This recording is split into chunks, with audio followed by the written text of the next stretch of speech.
Hello दोस्तों, स्वागत है आप सभी का एमटी सर स्टडी पर। तो आज करने वाले हैं इंटरनेट पर आधारित मॉडल पेपर मैट्रिक परीक्षा 2022 के लिए।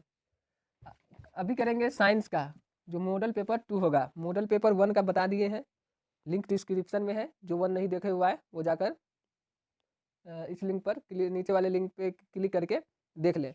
तो हम करेंगे आज विज्ञान का एमसीक्यू, टोटल 80 क्वेश्चन, और इसी को देखते हैं आज। और ये 2022 एग्जाम के लिए इंटरनेट पर आधारित प्रश्न है, इसको बढ़िया से करिए और इसे याद कर लीजिए, काफ़ी अच्छे नंबर आ जाएंगे। चलिए स्टार्ट करते हैं। मैं यहाँ पे क्वेश्चन पढ़ूंगा, आप पहले आप लोग खुद आंसर दीजिएगा, उसके बाद यहाँ पे मैं आंसर आपको बताऊंगा। चलिए तो स्टार्ट करते हैं बगैर किसी देरी के। पहला प्रश्न है, निम्न में कौन सा पदार्थ लेंस के लिए प्रयुक्त नहीं किया जा सकता है? निम्न में कौन सा पदार्थ लेंस के लिए प्रयुक्त नहीं किया जा सकता है? ऑप्शन है जल, कांच, पीतल या इनमें से कोई नहीं। चलिए बताइए। तो देखिए, जल में होगा बिल्कुल, कांच में भी कर सकते हैं, लेकिन पीतल में नहीं कर सकते हैं। लेंस बनाने के लिए पीतल का प्रयोग नहीं कर सकते हैं। क्यों नहीं कर सकते हैं? कि पीतल कैसा हो जाएगा, बिल्कुल अपारदर्शी पदार्थ हो जाएगा, जिसके कारण हम पीतल का प्रयोग नहीं कर सकते हैं। जल में तो प्रकाश पास हो जाएगा, कांच में भी हो जाएगा, और पीतल में नहीं हो सकता, यह अपारदर्शी है, इसलिए पीतल का प्रयोग लेंस बनाने के लिए हम इसका प्रयोग नहीं कर सकते हैं। चलिए क्वेश्चन नंबर 2 देखते हैं। निम्न में कौन सा संख्या प्रकाश के अपवर्तन के नियम के लिए सही है? प्रकाश के अपवर्तन के नियम के लिए कौन सा संख्या सही है? ऑप्शन ए में है 2, बी में है 1, सी में है 3, डी में है 4। आंसर बताइए, कौन सा सही होगा? 2। तो प्रकाश का परावर्तन का नियम पूछे या प्रकाश के अपवर्तन का नियम पूछे, कितने होते हैं? तो 2 होते हैं। तो सही आंसर होगा इसका ए ऑप्शन 2। आइए करते हैं क्वेश्चन नंबर 3। किसी वस्तु का प्रतिबिंब आँख के पास जिस भाग पर बनता है वह है, ऑप्शन ए में है कॉर्निया, रेटिना, पुतली, आइरिस। तो किसी वस्तु का प्रतिबिंब आँख के किस भाग पर बनता है? बताइए कहाँ पे बनता है? कॉर्निया पर, या रेटिना पर, या पुतली पर, या आइरिस पर? तो कहाँ बनता है? रेटिना पर। कहाँ बनता है? रेटिना पर। जब भी हम किसी वस्तु को देखते हैं तो हमारे आँखों में प्रतिबिंब कहाँ पे बनता है? रेटिना पर बनता है। और कैसा बनता है? तो आइए बताते हैं इसके बारे में। जब भी हम किसी वस्तु को देखते हैं तो क्या बोलते हैं? वाव। क्या बोलते हैं? वाव। पूछेगा कैसा बनता है? जैसे इंग्लिश में बोलते हैं वाव, हिंदी में लिखते हैं वाव। तो वाह से वास्तविक, वाह से वास्तविक, और ऊ से उल्टा। तो रेटिना पर बना गया प्रतिबिंब पूछेगा किस प्रकार का होता है? उल्टा होता है या सीधा होता है? तो कैसा होता है? उल्टा। और कैसा होता है? वास्तविक होता है या काल्पनिक होता है? तो वास्तविक होता है। चलिए करते हैं next question. Question number 4।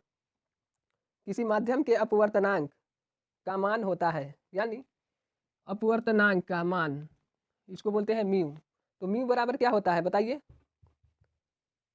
Sign r बटे साइन आई, या साइन आई बटे साइन आर, या sine i into sine r, या sine i plus sine r. तो अपवर्तनांक निकालने का जो सूत्र होता है वो क्या होता है? साइन आई बटे साइन आर। ये सब बहुत बहुत इम्पोर्टेंट है, इसको पढ़ लीजिए, यही आने वाला है एग्जाम में, आप बिल्कुल भी टेंशन मत लीजिए। चलिए नेक्स्ट क्वेश्चन देखते हैं। एक गोलीय दर्पण की फोकस दूरी प्लस 20 सेंटीमीटर है, तो गोलीय दर्पण कैसा है? अब बोल रहा है कि गोलीय दर्पण कैसा है। एक हमारे पास गोलीय दर्पण है, देखिए यहाँ पे गोलीय दर्पण का कटिंग कर देते हैं। तो जो गोलीय दर्पण का जो फोकस दूरी दे रखा है वो प्लस 20 सेंटीमीटर है। तो पूछ रहा है कि जो दर्पण है वह कैसा है, दर्पण कैसा है। चलिए इसका ऑप्शन ए में है उत्तल, बी में है अवतल, या सी में है समतल उत्तल, डी में है इनमें से कोई नहीं।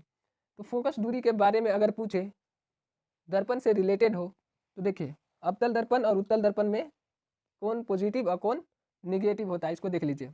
अगर बोले अवतल दर्पण के बारे में तो बना लेना है एक अवतल दर्पण, ये मुख अक्ष, ये ध्रुव, ये फोकस और ये सेंटर। उत्तल दर्पण देख लेते हैं, ये कौन सा है? अवतल, अवतल दर्पण। एक ले लेते हैं उत्तल दर्पण। ये हो गया हमारा मुख अक्ष, ये हो गया हमारा मुख अक्ष। अब देखिए इधर उत्तल दर्पण में जो है, सबसे पहले पहचानने का नियम समझ लीजिए।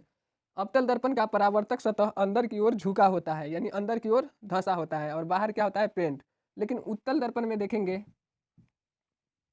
उत्तल दर्पण में देखेंगे तो इसका परावर्तक सतह देखिए, जिधर पेंट नहीं होता है यानी जिधर प्रकाश जाकर टकराता है उसको बोलते हैं परावर्तक सतह। तो परावर्तक सतह उत्तल दर्पण का बाहर की ओर उभरा हुआ रहता है, बाहर की ओर उभरा हुआ रहता है। तो देखिए ये हुआ हमारा मुख कक्ष, लेकिन इधर मुख कक्ष मान लेते हैं, काल्पनिक मुख कक्ष, ठीक है। तो यहाँ पे होगा हमारा फोकस और यहाँ पे होगा हमारा सेंटर। तो मैथ में जानते हैं, कोऑर्डिनेट में देखिए एक्स अक्ष होता है और ये वाई अक्ष होता है, ये एक्स अक्ष और ये वाई अक्ष। तो ये है हमारा साइन कन्वेंशन। जो भी नहीं देखा है, अगर इसको देखना है तो मैं जो फिजिक्स पढ़ा रहा हूँ उसमें जाकर आप लोग देख सकते हैं, उसमें काफ़ी अच्छा डिटेल से बताया गया है।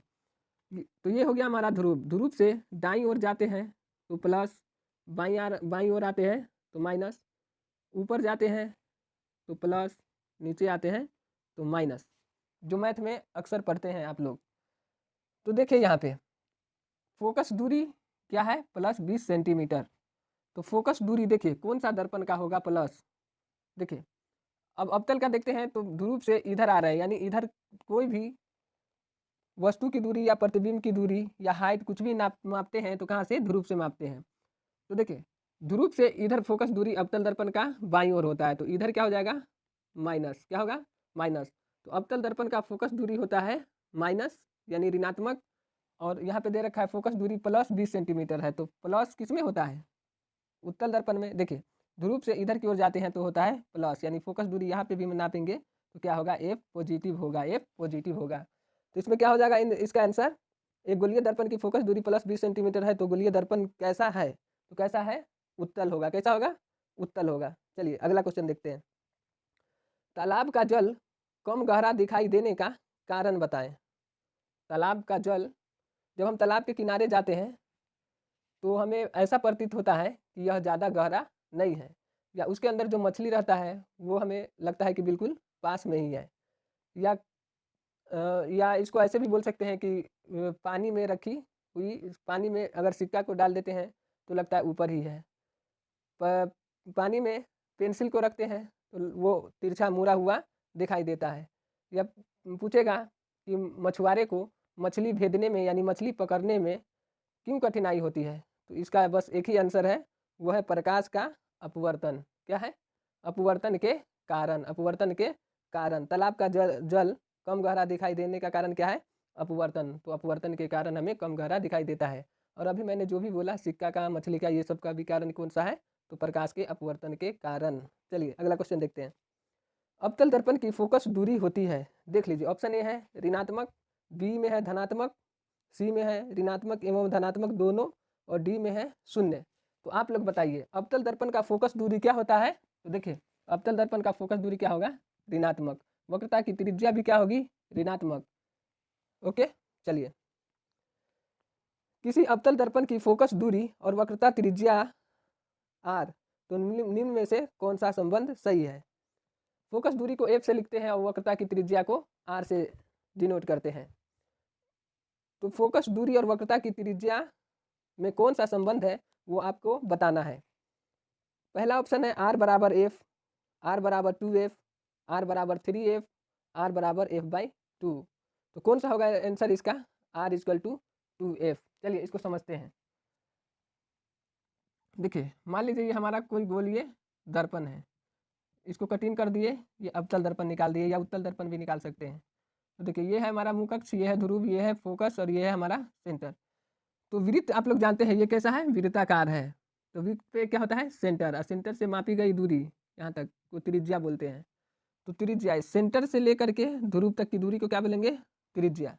और इसमें क्या होता है कि ध्रुव से जितना दूरी फोकस का होगा उतना ही दूरी फोकस का सेंटर तक होगा। तो यहाँ ध्रुव से फोकस तक की दूरी क्या है, एफ, फिर फोकस से सेंटर तक की दूरी क्या है, एफ, और टोटल कितना है, तो आर है। तो आर बराबर क्या होगा, एफ प्लस एफ, यानी आर बराबर क्या हो जाएगा, 2f। तो आंसर क्या होगा इसका, बी ऑप्शन सही होगा, आर इक्वल टू 2f। चलिए नेक्स्ट क्वेश्चन देखते हैं। प्रश्न संख्या 9 है, इलेक्ट्रिक हीटर की कुंडली बनाने में किस पदार्थ का प्रयोग किया जाता है। पहले आप लोग बताइए, इलेक्ट्रिक हीटर की कुंडली, इलेक्ट्रिक हीटर में जो कुंडली लगा हुआ रहता है उसे बनाने में किस पदार्थ का प्रयोग किया जाता है? ऑप्शन हम दे रहे हैं अब, तांबा, लोहा, चांदी या नाइक्रोम। लोहा, तांबा, चांदी या नाइक्रोम। तो इसका आंसर क्या होगा मेरे बच्चों? नाइक्रोम। क्या हो जाएगा? नाइक्रोम। चलिए क्वेश्चन नंबर 10, एक यूनिट विद्युत ऊर्जा का मान है। एक यूनिट विद्युत ऊर्जा, देखो एक यूनिट विद्युत ऊर्जा, विद्युत ऊर्जा बराबर क्या होता है, ये आपसे पूछ रखा है। एक यूनिट विद्युत ऊर्जा का मान कितना होता है? तो आपको बताना है 3.6 into 10⁻6 joule. 3 into 6 into 10⁻6 joule. ऊर्जा का एसआई मात्रक क्या होता है? तो जूल होता है, इसलिए ऊर्जा को किस में मापते हैं? हमेशा जूल में मापते हैं। तो एक यूनिट विद्युत ऊर्जा का ऐसा, एक यूनिट विद्युत ऊर्जा का मान कितना होता है? 3.6 इंटू 10⁻6 जूल। चलिए नेक्स्ट क्वेश्चन देखते हैं। क्वेश्चन नंबर 11, किलोवाट प्रति घंटा एक इकाई है, किसका है बताना है आप लोग को। किलोवाट प्रति घंटा एक इकाई है। देखिए किलोवाट प्रति घंटा ये किसका इकाई है? पहले आप लोग बताइए, याद कीजिए, जल्दी जल्दी जल्दी से बताइए। किलोवाट घंटा, किलोवाट प्रति घंटा किसका इकाई है? तो ये किसका है? शक्ति का। किसका है? शक्ति का। बोलेगा शक्ति का एसआई मात्रक क्या होता है? तो शक्ति का क्या होता है? अगर आपके पास शक्ति है तो किसी का वाट लगा सकते हैं। क्या लगा सकते हैं? वाट। इसलिए किलोवाट। इसलिए शक्ति का एसआई मात्रक क्या होता है? वाट। चलिए क्वेश्चन नंबर 12, विद्युत फ्यूज विद्युत धारा के किस सिद्धांत पर कार्य करता है? विद्युत फ्यूज विद्युत धारा के किस सिद्धांत पर कार्य करता है? विद्युत फ्यूज के बारे में है। तो आप सभी लोगों के घर में जो इलेक्ट्रिसिटी गया होगा तो मीटर के पास क्या लगाते हैं? विद्युत फ्यूज लगाते हैं।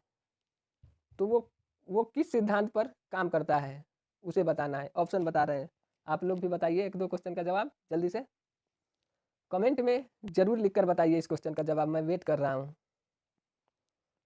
चलिए किसका हो जाएगा? तो विद्युत फ्यूज विद्युत धारा के किस सिद्धांत पर कार्य करता है? ऑप्शन दे रहे हैं, उष्मीय, चुंबकीय, रासायनिक या इनमें से कोई नहीं। तो किस पे काम करता है? उष्मीय, उष्मीय सिद्धांत पर। कौन सिद्धांत पे काम करेगा? उष्मीय। क्योंकि अधिक विद्युत धारा आएगी तो क्या होगा?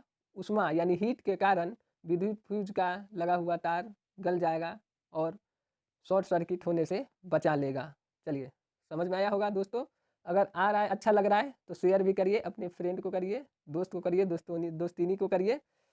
आपके जो भी साथी हैं और जो अभी 9th में होंगे तो उसको स्पेशल कर दीजिए, क्योंकि 9th और 10th का मैं ऑल वीडियो लेकर आपके साथ आ रहा हूँ।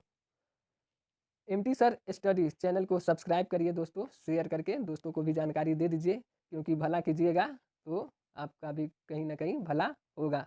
चलिए फिलहाल चलते हैं नेक्स्ट क्वेश्चन पर। क्वेश्चन नंबर 13 क्या कह रहा है कि वोल्ट मीटर को विद्युत परिपथ में किस क्रम में जोड़ा जाता है? वोल्ट मीटर को बताइए, जल्दी जल्दी जल्दी बताइए। विद्युत क्या है? वोल्ट मीटर को विद्युत परिपथ में किस क्रम में जोड़ा जाता है? तो वोल्ट मीटर को किसमें? ऑप्शन दे रहे हैं, श्रेणी क्रम, समांतर क्रम, ए और बी दोनों, या इनमें से कोई नहीं। क्या श्रेणी में जोड़ते हैं? बिल्कुल भी नहीं जोड़ते हैं। तो किस में जोड़ते हैं वोल्ट मीटर को?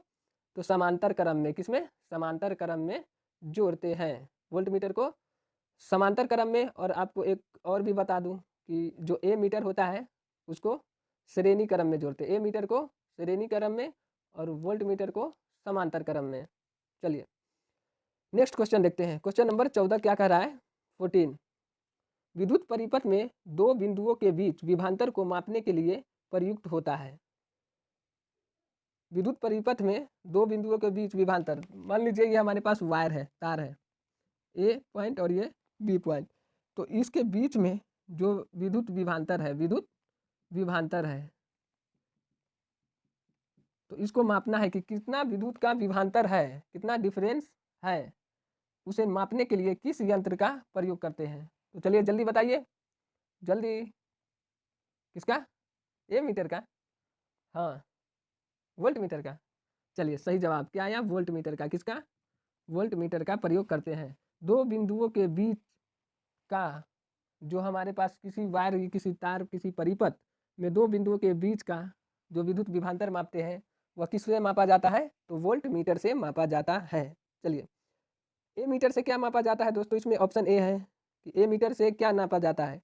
तो ए मीटर से विद्युत धारा को मापते हैं। वोल्ट मीटर से वोल्ट मीटर से विद्युत विभवांतर को मापते हैं। और गैल्वेनोमीटर से क्या मापते हैं? तो बहुत ही प्रति सेकेंड यानी छोटे समय के लिए करंट को यानी विद्युत धारा को मापना है तो उसमें किसका प्रयोग करेंगे? तो गैल्वेनोमीटर का प्रयोग करेंगे। चलिए नेक्स्ट क्वेश्चन देखते हैं। जल विद्युत संयंत्र किस ऊर्जा को विद्युत ऊर्जा में रूपांतरित करता है? जल विद्युत संयंत्र किस ऊर्जा को विद्युत ऊर्जा में रूपांतरित करता है? चलिए, तापीय ऊर्जा में, या नाभिकीय ऊर्जा, या सौर ऊर्जा, या स्थितिज ऊर्जा? समझने वाला बात है यहाँ पे दोस्तों। बहुत ही अच्छा क्वेश्चन नंबर 15। जल विद्युत संयंत्र किस ऊर्जा को विद्युत ऊर्जा में रूपांतरित करता है? तो कौन सा जल में कौन सा ऊर्जा होता है? स्थितिज ऊर्जा। कौन सा? स्थितिज ऊर्जा को विद्युत ऊर्जा में रूपांतरित करता है। चलिए नेक्स्ट 16 नंबर क्वेश्चन देखते हैं। विद्युत बल्ब में कौन सी गैस भरी रहती है? बताइए, विद्युत बल्ब में कौन सी गैस भरी होती है? आप सभी लोगों के घर में विद्युत बल्ब होगा। जो विद्युत बल्ब है उसमें कौन सी गैस भरी रहती है? चलिए, बल्ब में कौन सा गैस भरा होता है? ऑप्शन दे रहे हैं, नाइट्रोजन, वायु, हाइड्रोजन, या निष्क्रिय गैस। कौन सा होगा इसका ऑप्शन? जल्दी बताइए, आपके लिए वेट कर रहे हैं। कौन सा होगा? जल्दी, नाइट्रोजन, जल्दी बताइए कौन सा होगा। तो दोस्तों यहाँ पे इसमें ऑप्शन दे रखा है नाइट्रोजन। क्या है? नाइट्रोजन। वायु, हाइड्रोजन तो होता नहीं है, वायु होगा। अब यहाँ पे ए में नाइट्रोजन और सी में है निष्क्रिय गैस, तो यहाँ पे कौन सा लगा देंगे? नाइट्रोजन। कौन सा? नाइट्रोजन। यानी निष्क्रिय गैस भी होता है इसमें, तो निष्क्रिय गैस का यहाँ पे नाम नहीं दे रखा है, क्योंकि उसके अंदर जो होता है फिलामेंट, उसके अंदर जो गैस, ये बल्ब के अंदर क्या होता है? टंगस्टन। उसका नाम पूछेगा क्या होता है वो? तो टंगस्टन होता है। चलिए, अब बताइए दोस्तों, क्वेश्चन नंबर नेक्स्ट पे चलते हैं। 18 नंबर पे, बेंजीन का अणुसूत्र क्या है? बेंजीन का अणुसूत्र क्या है? तो बेंजीन, किसका? बेंजीन।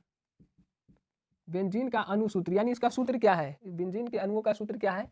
तो इसको याद कर लीजिएगा, बहुत बहुत इंपॉर्टेंट है ये। जो भी जितना भी करा रहे हैं बहुत ही इंपॉर्टेंट है, यह आप लोगों के लिए बिल्कुल अमृत है। क्या है बेंजीन का? तो C6 और H6, C6 और H6 होता है। बेंजीन का सूत्र क्या होता है? C6 और H6 होता है। चलिए नेक्स्ट क्वेश्चन चलते हैं, क्वेश्चन नंबर 19 पे। एथिल एल्कोहल का आयुपैक नेम क्या होता है? एथिल एल्कोहल का आयुपैक नाम क्या होता है?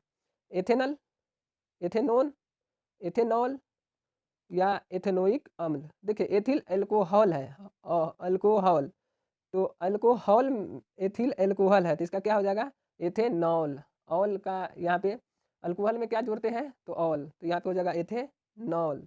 ठीक है, चलिए क्वेश्चन नंबर 20 देखते हैं। CnH2n निम्नलिखित में से किसका सामान्य सूत्र है? CnH2n के बारे में आइए दोस्तों देख लेते हैं। बताइए आप लोग, CnH2n किसका सूत्र होता है? अल्केन का, या अल्कीन का, या एल्काइन का? किसका होता है? जल्दी से बताइए, जल्दी से बताइए। देखिए, यहाँ से आप याद कर लीजिएगा, ये VVI है, बहुत ही अच्छा है। यहाँ पे CnH2n, एक CnH2n+2, एक याद कर लेगा CnH2n-2। देखिए, तो CnH2n के बारे में पूछ रहा है, तो किसका होता है? एल्केन का। किसका? एल्केन का। एल्केन का। एल्केन में क्या होता है? तो सिंगल आबंध होता है, ये संतृप्त होता है। और एल्कीन का पूछ, ये किसका होगा? CnH2n+2, तो एल्कीन का, एल्कीन, एल्कीन का होता है। इसमें डबल आबंध होता है। और क्या पूछ रहा है? एल्काइन। क्या, किसके बारे में? एल्काइन। एल्काइन CnH2n-2 किसका होता है? तो एल्काइन का होता है। इसमें क्या होता है? तो ट्रिपल बंध होते हैं। तो इसे जरूर 1 2 3 इसे जरूर याद कर लीजिएगा। यहाँ से एक एक एक कोई इसमें से आएगा ही। तो CnH2n किसका? Alkane. CnH2n+2 alkene, CnH2n-2 alkyne. यहाँ से पूछ, यहाँ से आएगा दोस्तों, एक किसी एक का याद कर लीजिएगा। चलिए अगले क्वेश्चन के लिए चलते हैं। लोहे की परमाणु संख्या कितनी होती है? तो परमाणु संख्या 26। लोहे का कितना होता है? 26। पर लोहे का याद कर लीजिएगा, परमाणु संख्या 1 से लेकर 20 तक याद कर लीजिए आवर्त सारणी चैप्टर से, पीरियोडिक टेबल वाला जो चैप्टर है वहाँ से याद कर लीजिए। Hydrogen, helium, lithium, beryllium, boron, carbon, oxygen, fluorine, neon, sodium, magnesium, aluminium, इस प्रकार से आप 20 तक याद कर सकते हैं, याद कर लीजिए। नेक्स्ट क्वेश्चन 22 है, स्टेनलेस स्टील में लोहा एवं कार्बन के अलावा अन्य तत्व रहते हैं, बताइए। स्टेनलेस स्टील में लोहा एवं कार्बन के अलावा अन्य तत्व कौन सा होता है? तो क्या रहता है? निकेल एवं क्रोमियम, निकेल एवं क्रोमियम स्टेनलेस स्टील में है। चलिए नेक्स्ट क्वेश्चन देखते हैं, क्वेश्चन नंबर है 23। चलिए, पीतल क्या है? पीतल क्या है? धातु है, अधातु है, कि मिश्र धातु है, कि उपधातु है? तो पीतल क्या है बताइए। पीतल में करंट पास हो जाएगा, बोलिएगा हाँ धातु है। अधातु है? नहीं, क्योंकि पीतल में करंट पास हो जाता है, तो ये तो धातु होता है, तो अधातु नहीं। मिश्र धातु होगा? जी बिल्कुल होगा यहाँ पे। उपधातु तो बिल्कुल भी नहीं होगा। तो यहाँ पे बहुत ही अजीबोगरीब ऑप्शन आपके सामने दे रखा है, कंफ्यूज करने के लिए आप लगाइएगा धातु पर अधिकतर लोग, लेकिन ऐसा बिल्कुल भी नहीं है। यहाँ पे ऑप्शन देखने के बाद लगाना है, ऑप्शन को टैग करके लगाइएगा। देखिए पीतल क्या है? तो मिश्र धातु है। पीतल क्या है?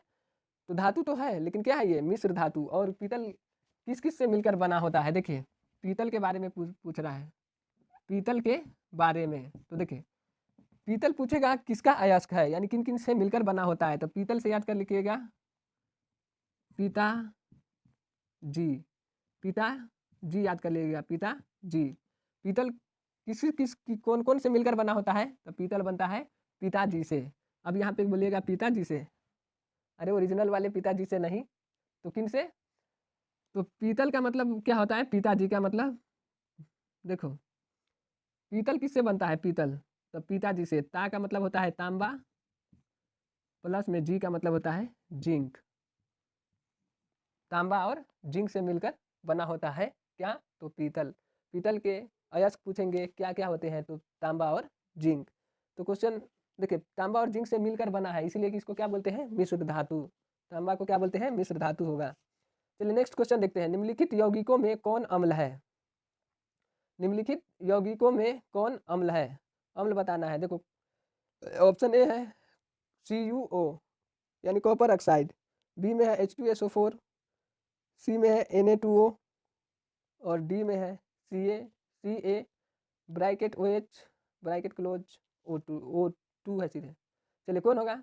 तो अम्ल के बारे में अगर दोस्तों पूछे तो क्या हो जाएगा? H2SO4 हाइड्रोसल्फ्यूरिक अम्ल, या इसको सल्फ्यूरिक अम्ल बनता है। देखो अम्ल को पहचानने का तरीका क्या होगा कि अम्ल के आगे क्या लगा होगा? H। जैसे देखिए HCl हाइड्रोक्लोरिक अम्ल है ना, आगे क्या लगा रहेगा? H। देखिए H2SO4 है, क्या है? ये अम्ल है, तो आगे क्या लगा हुआ है? H।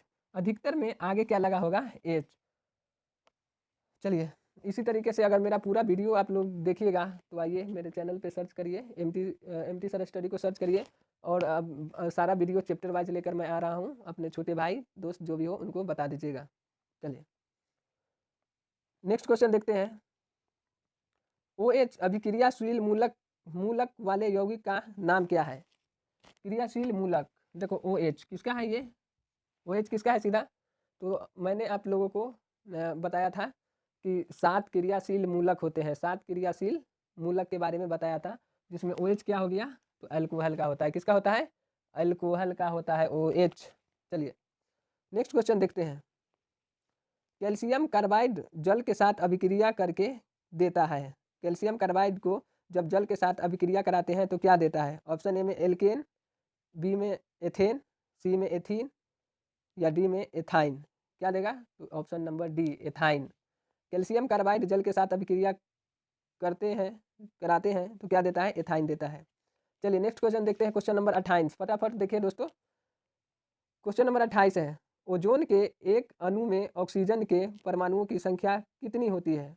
ओजोन के एक अणु में ऑक्सीजन की संख्या कितनी होती है? तो कितनी होती है? ऑप्शन ए में 1, बी में 2, सी में 3 और डी में 4। तो ओजोन के एक अणु में कितना होता है? 3। कितना होता है? 3 परमाणुओं की संख्या पूछेगा। ओजोन के एक अणु में परमाणुओं की संख्या कितनी होती है? तो 3। चलिए क्वेश्चन नंबर 29 देखते हैं। कमरे के ताप पर द्रव अवस्था में रहने वाली धातु कौन सी है? बताइए। कमरे के ताप पर द्रव अवस्था में रहने वाले धातु का नाम क्या है? धातु हमेशा ठोस अवस्था में पाया जाता है, हार्ड होता है, लेकिन रूम टेम्परेचर पर, जो मेरा रूम टेम्परेचर है, उसी तापमान पर कौन ऐसा धातु है जो द्रव अवस्था में पाया जाता है? तो कौन होता है? उसका नाम है पारा। क्या उसका नाम, उसको क्या बोलते हैं? पारा। उसको इंग्लिश में बोलेंगे मरकरी। तो कहाँ पाया जाता है ये पारा मरकरी, कहाँ रहता है? तो आप लोग डॉक्टर के पास जाते होइएगा तो थर्मामीटर के अंदर जो डॉक्टर साहब ऐसे कर करके चेक करते हैं, तो उसी के अंदर जो लिक्विड भरा रहता है वो कौन सा होता है? उसी को, जो लिक्विड होता है तो उसे बोलते हैं पारा। वो कौन सा है? तो धातु है कि अधातु है? तो धातु होता है। पारा क्या होता है? धातु। लेकिन कमरे के तापमान पर द्रव, जैसे लोहा हार्ड होता है, धातु है, लेकिन पारा भी तो धातु है, लेकिन कमरे के तापमान पर द्रव अवस्था में पाया जाता है। चलिए नेक्स्ट क्वेश्चन देखते हैं दोस्तों। सरलतम हाइड्रोकार्बन है, सरलतम यानी सिंपल हाइड्रोकार्बन कौन सा है?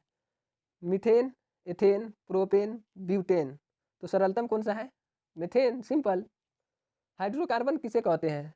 तो ऐसा यौगिक जिसमें हाइड्रोजन एवं कार्बन उपस्थित हो उसे हाइड्रोकार्बन कहते हैं। चलिए, बहुत ही आसान तरीके से आप लोगों को समझ में आ रहा होगा। चलिए नेक्स्ट क्वेश्चन देखते हैं। निम्नलिखित में कौन क्षारीय ऑक्साइड है? क्षारीय ऑक्साइड कौन है? SO2, NO2, P2O5 या Na2O। तो क्षारीय ऑक्साइड कौन होगा? Na2O क्षारीय होगा, ठीक है। चलिए, बेकिंग पाउडर एक मिश्रण है, बेकिंग पाउडर एक मिश्रण है, तो बेकिंग पाउडर किसका मिश्रण है? तो बेकिंग पाउडर मिश्रण है किसका है? तो NaHCO3 एवं टार्टिक अम्ल का, यानी सोडियम हाइड्रोकार्बोनेट एवं टार्टिक अम्ल का। चलिए नेक्स्ट क्वेश्चन देखते हैं, जो कि काफ़ी बार एग्जाम में पूछा गया है ये क्वेश्चन। 33 नंबर, न्यूक्लियस शब्द किनके द्वारा दी गई है? तो न्यूक्लियस शब्द, न्यूक्लियस न्यूक्लियस न्यूक्लियस न्यूक्लियस शब्द जो है किसके द्वारा दिया गया है? तो वो दिया गया है रॉबर्ट ब्राउन के द्वारा, रॉबर्ट ब्राउन के द्वारा। रॉबर्ट ब्राउन न्यूक्लियस शब्द, न्यूक्लियस शब्द तो रॉबर्ट ब्राउन, न्यूक्लियस शब्द रॉबर्ट ब्राउन के द्वारा दिया गया है। आइए क्वेश्चन नंबर देखते हैं 34 में। पौधे में भोजन किस रूप में पाया जाता है? बहुत ही शानदार क्वेश्चन है दोस्तों। पौधे में भोजन किस रूप में पाया जाता है? तो glucose, protein, starch, fatty acid किस रूप में पाया जाता है? तो दोस्तों यहाँ पे पौधों में जो भोजन है वो स्टार्च के रूप में पाया जाता है। किसमें? स्टार्च के रूप में। पौधों में भोजन जो है स्टार्च के रूप में पाया जाता है। अब पौधों में, याद रखिएगा, पौधे से जब क्वेश्चन आएगा तो प्रकाश संश्लेषण को बहुत अच्छे से पढ़ लीजिए। प्रकाश संश्लेषण के बारे में पूरा बढ़िया से टॉपिक को, कॉन्सेप्ट को क्लियर कीजिए। यहाँ से काफ़ी अच्छा क्वेश्चन आपसे पूछा जाएगा। यहाँ से पूछेगा ग्लूकोज का अनुसूत्र बताइए, यानी ग्लूकोज का सूत्र बताइए। तो ग्लूकोज का क्या होता है? C6H12O6, C6H12O6 ग्लूकोज का सूत्र होता है। यहाँ पे आपको पेड़ पौधे से रंध्र के बारे में आएगा, स्टोमेटा के बारे में आएगा। यहाँ से अच्छा से ये सबको पढ़ लीजिए। चलिए नेक्स्ट क्वेश्चन देखते हैं। प्रसिद्ध पुस्तक द माइक्रोग्राफिया किनके द्वारा लिखी गई थी? जो एक पुस्तक है जिसका नाम है माइक्रोग्राफिया, माइक्रोग्राफिया किनके द्वारा लिखी गई थी? तो माइक्रोग्राफिया किसके द्वारा लिखा गया है? ऑप्शन ए में सुनिए, रॉबर्टसन, रॉबर्ट रॉबर्टसन, बी में ब्राउन, सी में डार्विन, डी में रॉबर्ट हुक, डी में रॉबर्ट हुक। तो द माइक्रोग्राफिया रॉबर्ट हुक द्वारा लिखा गया पुस्तक है। और कोशिका का खोज किसने किया था? तो रॉबर्ट हुक ने किया था। कोशिका का खोज रॉबर्ट हुक ने किया था। नेक्स्ट क्वेश्चन देखते हैं 36। लीजिए, पौधों से रिलेटेड एक बार फिर से क्वेश्चन आ चुका है यहाँ पे। चलिए इसको देखते हैं। क्वेश्चन है कि पौधों और पशुओं की कोशिकाओं का वैज्ञानिक अध्ययन क्या कहलाता है? तो पौधों और पशुओं की कोशिकाओं का, यानी सेल का जो वैज्ञानिक अध्ययन क्या कहलाता है? तो कोशिका विज्ञान, कोशिका विज्ञान, कोशिका विज्ञान। पौधे और पशुओं की कोशिकाओं का वैज्ञानिक अध्ययन क्या कहलाता है? कोशिका विज्ञान कहलाता है। चलिए दोस्तों चलते हैं क्वेश्चन नंबर 37 पर। क्या है? मानव हृदय घिरा हुआ है, मानव हृदय घिरा हुआ है किससे? ऑप्शन ए में सुनिए, पेरिकार्डियम से, जाइलम से, फ्लोएम से या प्लाज्मा से। तो पेरिकार्डियम से। किससे? मानव का जो हृदय है वो घिरा हुआ है पेरिकार्डियम से। मानव हृदय के से यहाँ से और भी क्वेश्चन पूछ सकता है कि मानव हृदय में जो वेश्म होता है वो कितने होते हैं, तो 4 वेश्म कितने होते हैं, तो 4 वेश्म होते हैं। हृदय से रिलेटेड अवश्य आप लोग पढ़ लीजिए, ताकि यहाँ पे इस टॉपिक में विज्ञान में आने के चांसेस बहुत ही ज़्यादा है। चलिए नेक्स्ट क्वेश्चन पे देखते हैं कि बीजांड की ओर पराग नलिका की वृद्धि का कारण होता है। बीजांड की ओर पराग नलिका की वृद्धि का कारण होता है। ऑप्शन ए में है हाइड्रोटॉपिज्म, बी में है केमोट्रोपिज्म, सी में है गुरुत्वानुवर्तन और डी में है फोटोट्रोपिज्म। फोटोट्रोपिज्म तो क्या है इसका बीजांड की ओर पराग नलिका की वृद्धि का कारण क्या होता है, तो केमेट्रोपिज्म केमेट्रोपिज्म।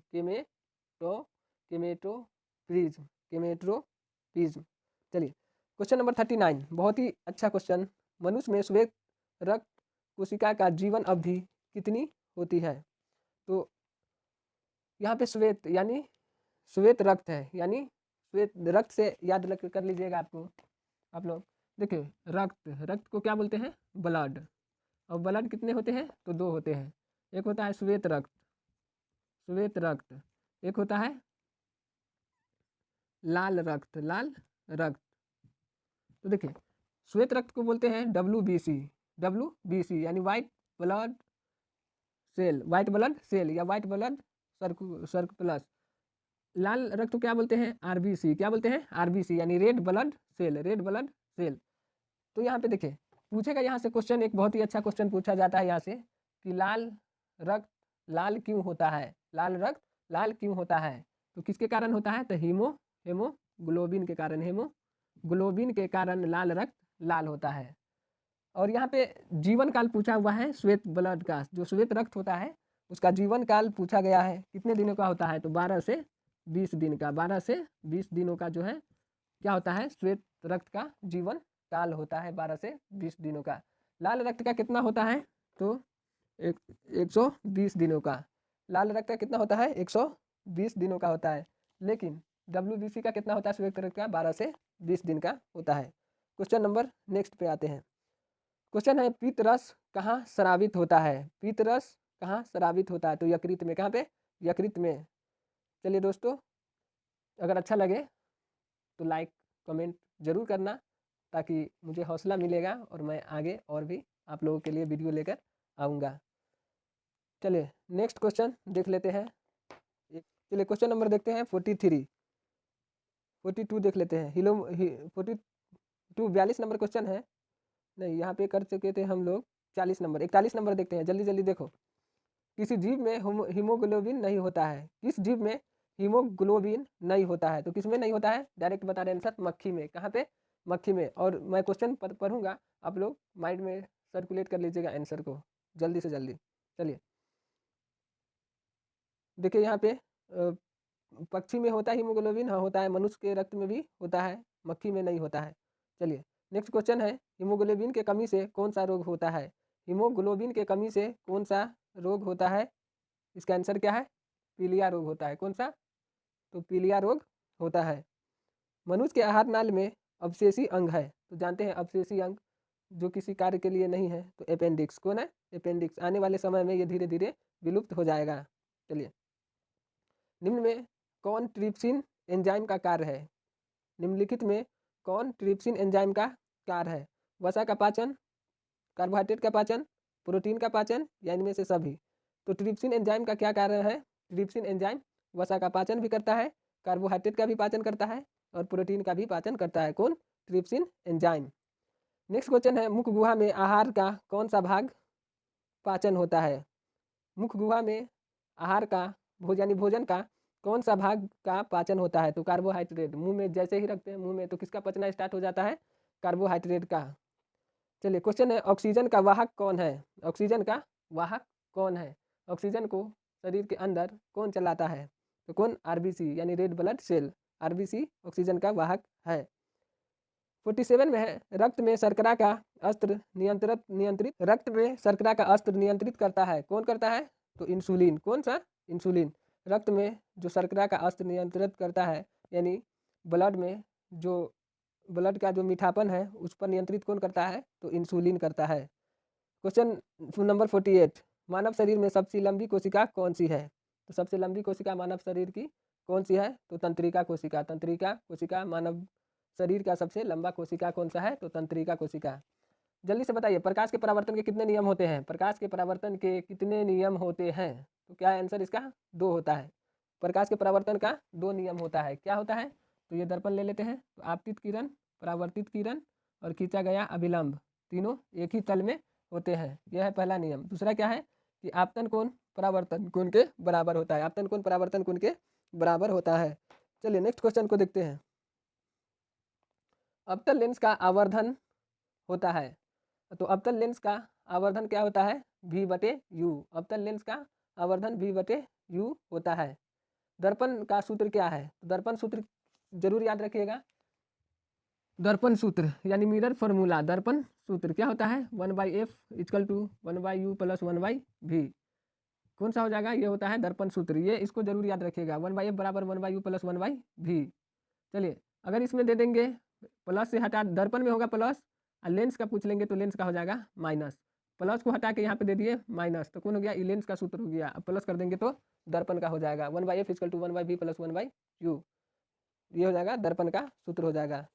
प्लस दर्पण में, माइनस लेंस में, इतना याद रखिएगा। टिंडल प्रभाव प्रदर्शित करता है, तो टिंडल प्रभाव प्रकाश का प्रकीर्णन किसको प्रभावित करता है? प्रदर्शित करता है, तो प्रकाश के प्रकीर्णन को।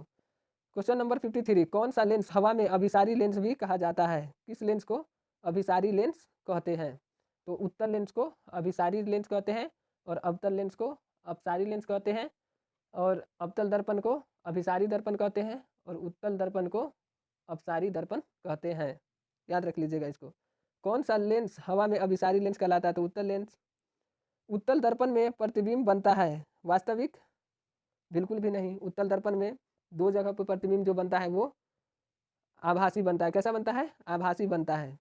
चलिए, क्वेश्चन नंबर 55 है, प्रकाशिक माध्यम कितने प्रकार के होते हैं? तो प्रकाशिक माध्यम 2 प्रकार के होते हैं। प्रकाशिक माध्यम 2 प्रकार के होते हैं।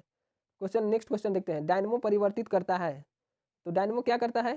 तो यांत्रिक ऊर्जा को विद्युत ऊर्जा में। डायनमो क्या करता है? यांत्रिक ऊर्जा को विद्युत ऊर्जा में परिवर्तित करता है। डायनमो यांत्रिक ऊर्जा को विद्युत ऊर्जा में परिवर्तित करता है। चलिए नेक्स्ट क्वेश्चन देखते हैं। इलेक्ट्रॉन पर आवेश होता है, इलेक्ट्रॉन पर आवेश होता है यानी इलेक्ट्रॉन पर कितना चार्ज होता है? तो इलेक्ट्रॉन पर कितना होता है? -1.6 × 10⁻⁻19 कूलम्ब। माइनस का लगाना है, कहाँ? इलेक्ट्रॉन माइनस में होता है। इलेक्ट्रॉन पर जो कितना आवेश होता है यानी कितना चार्ज होता है? तो -1.6 × 10⁻⁻19 कूलम्ब। पूछेगा आवेश का एसआई मात्रक क्या है? तो कूलम्ब। खिलौनों में किस सेल का उपयोग करते हैं? तो खिलौनों में कौन सा सेल का उपयोग करते हैं? तो ऑप्शन है सूखा सेल, डेनियल सेल या सौर सेल, या इनमें से कोई नहीं। तो इसमें दिया हुआ है सौर सेल, लेकिन मुझे लग रहा है डेनियल सेल। चलिए देखते हैं आगे। कार्य करने की क्षमता को क्या कहते हैं? तो कार्य करने की क्षमता को ऊर्जा कहते हैं। अगर आपके पास ऊर्जा नहीं होगा तो कार्य नहीं कर पाइएगा। चलिए नेक्स्ट क्वेश्चन देखते हैं। सिल्वर क्लोराइड का रंग कैसा होता है? तो सिल्वर देखने में चमकीला होता है, तो कैसा होगा? श्वेत। सिल्वर क्लोराइड का रंग कैसा होता है? तो श्वेत होता है। चलिए, निम्नलिखित में कौन सा लवण है? NaOH, NaCl, HCl और KOH। क्या है? NaCl। लवण कौन सा है? NaCl। नेक्स्ट क्वेश्चन देखते हैं। तूतिया यानी नीला थोथा का अनुसूत्र क्या है? तूतिया का क्या होता है? CuSO4 × 5H2O। CuSO4 यानी कॉपर सल्फेट में 5 मोल ऑफ वाटर, 5 H2O लगा देना है। चलिए, गंधक का परमाणु संख्या कितना होता है? बताइए दोस्तों, गंधक का परमाणु संख्या कितना होता है? बताइए जल्दी।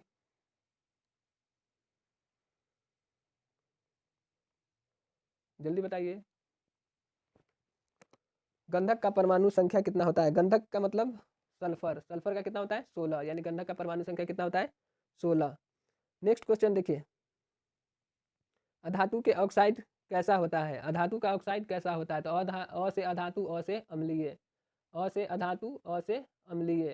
तो अधातु का ऑक्साइड पूछेगा तो अम्लीय, धातु का ऑक्साइड क्षारीय। धातु का ऑक्साइड हो जाएगा क्षारीय, अधातु का ऑक्साइड अम्लीय। चलिए नेक्स्ट क्वेश्चन देखते हैं। कार्बन क्या है? धातु, अधातु, उपधातु या इनमें से कोई नहीं। कार्बन के बारे में बताना है। कार्बन क्या है? धातु है? नहीं, बिल्कुल भी नहीं। इलेक्ट्रॉनिक विन्यास कर लो। परमाणु संख्या कितना है? 6। तो 2 4 अंतिम सेल में कितना गया? 4। तो धातु रहने के लिए कितना चाहिए? 1 2 या 3 इलेक्ट्रॉन चाहिए, लेकिन अंतिम सेल में कितना गया? 4। 4 आ जाए तो अधातु, 4 आ जाए तो अधातु। कार्बन क्या होता है? अधातु होता है। चलिए नेक्स्ट क्वेश्चन देखते हैं।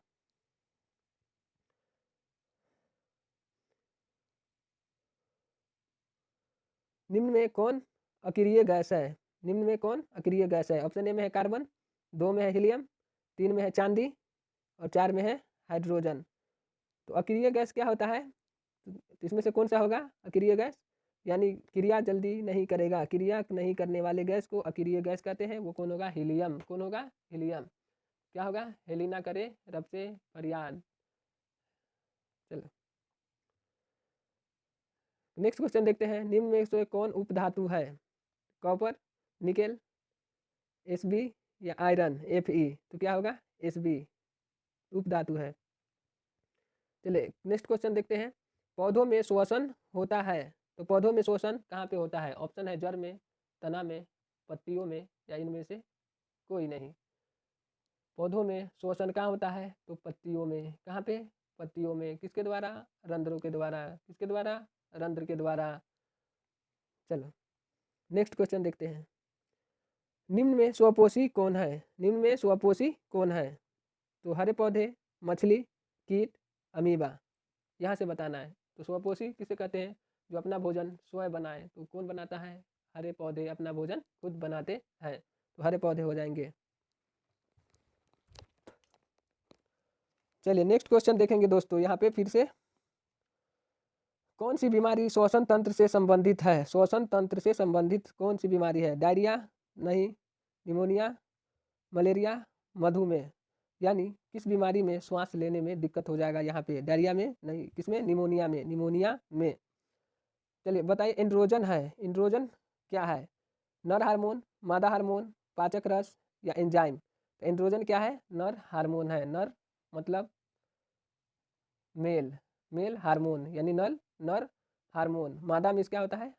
स्त्री। चलिए तो एंड्रोजन कौन होता है? नर हार्मोन है। रुधिर चाप नियंत्रित होता है। नेक्स्ट क्वेश्चन देखिए, हो गया था 75। देखिए रुधिर चाप नियंत्रित होता है, रुधिर का चाप, रुधिर चाप नियंत्रित होता है तो एड्रीनल द्वारा। किसके द्वारा? एड्रीनल द्वारा। चलिए नेक्स्ट क्वेश्चन देखते हैं।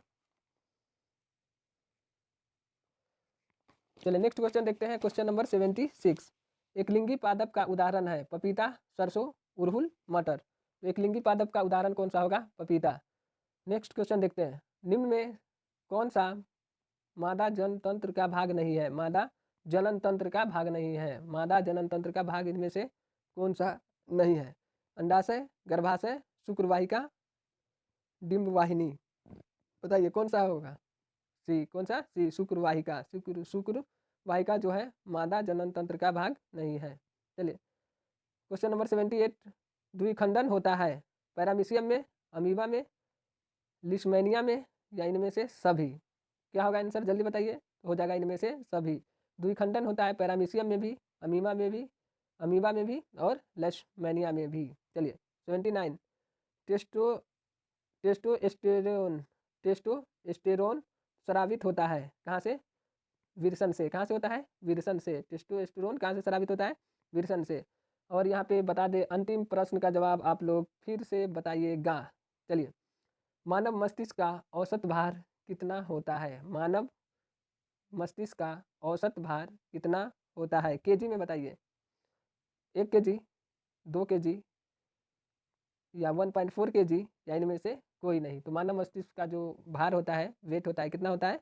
1.4 केजी। ग्राम में पूछे तो 1400 ग्राम। तो इसी के साथ आज इतना ही रहने देते हैं। और जो भी आपके क्लासमेट हैं उनको ज़रूर ये बता दीजिएगा, शेयर कर दीजिएगा। आप लोगों को अच्छा लगे तो लाइक और सब्सक्राइब करिए। और ये बहुत ही इम्पोर्टेंट क्वेश्चन सब है। इसको आप लोग 2022 एग्ज़ाम के लिए ज़रूर याद कर लीजिए और मेहनत कीजिए। आपको अच्छा नंबर ज़रूर आएगा। मेरे तरफ से बहुत ही बधाई है आप सभी को। याद कर लीजिए। Okay, thank you.